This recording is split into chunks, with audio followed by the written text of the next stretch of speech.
The little girls of Elio. Once upon a time, in a quiet village surrounded by sunflower fields, there lived a kind man named Elio. He was a gardener, a storyteller, and the proud father of four little girls, Lina, Sofia, Mira, and Talia. Elio's house was easy to spot. It had a golden tin roof that sparkled in the sunlight, and a garden so full of flowers that butterflies came from miles away just to visit. Every morning, Elio would kiss his daughters' foreheads and say, "Let your hearts bloom like my garden, bright, curious, and full of kindness." The girls were all different. Lina loved to read books upside down. Sofia talked to animals and claimed she could speak squirrel. Mira was always inventing something with buttons and string. Talia, the youngest, was quiet, but when she smiled, it felt like sunshine. They were called the Little Girls of Elio by everyone in the village. It was crooked,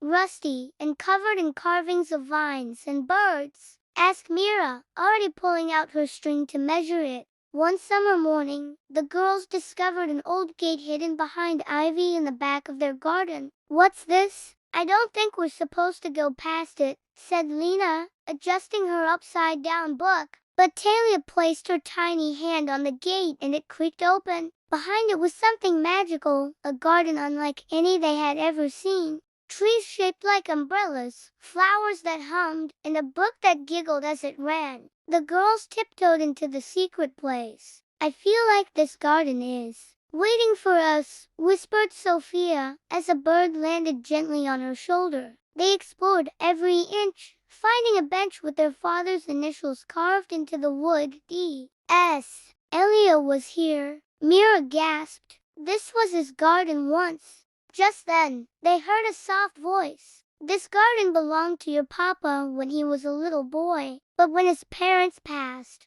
he left it, and no one's cared for it since. But after life got hard, I locked the gate and I guess I forgot about it." "Hello." Out from behind a bush came an elderly woman with bright eyes and muddy boots. "I'm Martha, the caretaker," she said kindly. The girls ran home full of questions. "Papa, why didn't you tell us?" they asked, eyes wide. Elio looked surprised, then nostalgic. "I used to go there when I was sad," he said. "It was my secret place." "But it needs us," said Lina. "It's still full of magic." The next morning, the five of them, Elio and his daughters, carried baskets of tools, seeds, cookies, and lemonade back to the hidden garden. They trimmed branches, sang songs, painted stones, and even planted a tree of wishes, where each girl hung a ribbon with her dream. By the end of the summer, the garden was more beautiful than ever. But the best part?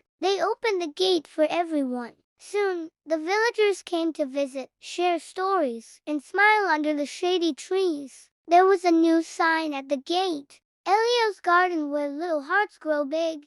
And every time someone asked who made this place so special, people smiled and said, it was the little girls of Elio.